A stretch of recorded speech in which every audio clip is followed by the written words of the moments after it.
আপনার জায়গাতে যে দোকান করছে ওর কি নাম ছেলেটার? মানিক। কার ছেলে?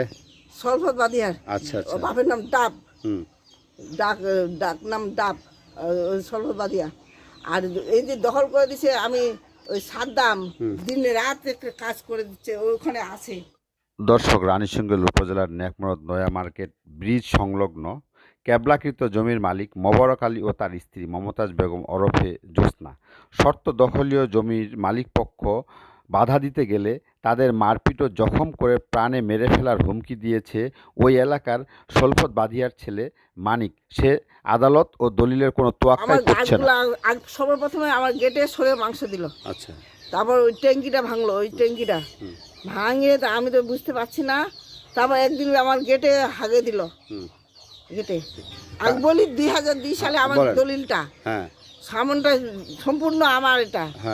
তখন ইয়ার তবু ছেলেরা বিক্রি করবে, তখন ওরা কিনতে গেল, ওরা দিবে না, দিবে আমাকে। ওরা বলতেছে তো জমিটা যদি না দাও আমাকে, তো আমি 2টা দোকানে ঘর দখল করব। কিন্তু ওরা দিল না, ওদেরকে দিল আমাকে। তো দিল যে আমি তখন নিলাম, নে আমাকে এখন নানানভাবে নির্যাতন করছে। গেটে আমার সরে মাংস দিল, সরে মাংস দিয়ে তারপর ফের আবার 2টা ট্যাঙ্কি ভাঙলো, 5-6টা আমে গাছ নষ্ট করলো, একটা ঠুটা করে রাখে দিছে। কলটা নিয়ে চলে গেছে, কলটা নতুন কল লাগাইছে। তো ওখানে আমাকে বলতেছে যে আমি কিনে নিলাম হানিফের 13 শতক। আর যেটা হানিফের অংশীদার ভাই ভাতিজাদের কাছ থেকে নিয়েছেন? হ্যাঁ, ভাই ভাতিজাদের কাছে।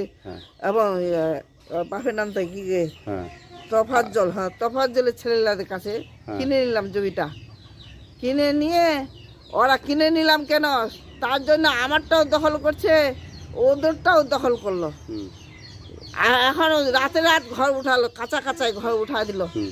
আমার ভিত্তি ছিল নিচে, কিন্তু ওরা করছে। আপনার ভিত্তি ছিল সিমেন্টের পিলার ছিল? হ্যাঁ, আমার ভিত্তি ছিল, সিমেন্টের পিলার ছিল, সবে ছিল। কিন্তু আসে আমার ছেলেটা, আমি গেছি বালিয়াডাঙ্গি আমার ভাইকে দেখা করতে, তখন আমার ছেলেকে আমার উঠা নিয়ে যায় এবং বান্ধে মাসে দুই হাত 2 পা বান্ধে টপলা করে বাঁধছে। এটা ফাটাই দিছে পাটা। হ্যাঁ, পাটা ফাটাই দিছে। আঙুলটা, চোখটা একটু করছিল, চোখটা একটু ভালো হয়েছে। তো আঙুলটা ভাঙে দিছে। এখন সব রিপোর্ট আছে, মাথাটা সিটি স্ক্যান করাইলাম বাচ্চাটাকে ইয়াতে রংপুরে। সিটি স্ক্যান সব রিপোর্ট দিছে। এখন আমার মাথা ফাটাইলো, এখানে আমাকে চুল ধরে মাথাটা ঘুরা দিয়ে ফেলাইলো, রক্তাক্ত করে দিছে। এই নিয়ে তো আপনাকে অনেকবার মারপিট করছে না? খাইরুলও করছে? খাইরুল তো খুব ওই শয়তানটা টাকা দিয়ে চালাচ্ছে, এই খাইরুলে চালাচ্ছে। ওটা আপনারা কোর্টে রায় পাইছেন এবং ওই যে হানিফরাও কোর্টে রায় পাইছে ওই জমিটা, তাই না? রায়টা হানিফটা পায়নি, তাহলে আমার শাশুর পাইছে রায়। ও যে তামাতি করে দিছিল দে, তারপর আমার শাশুড়ি চালাক করে আমার সইটা, মামা আপনাকে বলছিলাম একবার, বলছেন? হ্যাঁ, ওই সইটা জাল করছে। তা জাল করছে আমাকে মঞ্জুর কি বললো, আপনি নিয়ে নেন জমিটা, এত কারণে কামাজ না করে টাকা দিয়ে নিয়ে নেন। তখন আমি টাকা দিয়ে কিনে নিলাম। তখনই 8 লাখ টাকা দিয়ে কিনছিলেন বলে? 8 লাখ। এইদিকে তো ফের নিচে ওলা সব পাওয়ার অফ অ্যাটর্নি সহ 20 লাখের বেশি পড়ে গেছে। কিন্তু এটাও পাওয়ার অফ অ্যাটর্নি তফাজ্জল করে দিছে আগে। তো ওটা থেকে হিসাব করে পর ঘর দিচ্ছে। আর এখন ট্যাঙ্কিটা 3 লাখ ফেলে দিছে। সবে বসে রড টড সব কাটে নিয়ে গেছে। জায়গাতে যে দোকান করছে ওর কি নাম ছেলেটার? মানিক। কার ছেলে? সলফত বাদিয়ার। আচ্ছা আচ্ছা। বাপের নাম ডাব। ডাক নাম ডাব, সলফত বাদিয়া।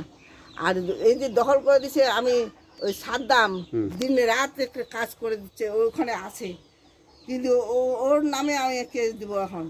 ওই যে রডগুলা আপনাদের ইস্যু উঠাই দিছে? হ্যাঁ। আচ্ছা। মানা করা সত্ত্বেও আর কাজ করতেছে, রাতে রাত কাজ করতেছে।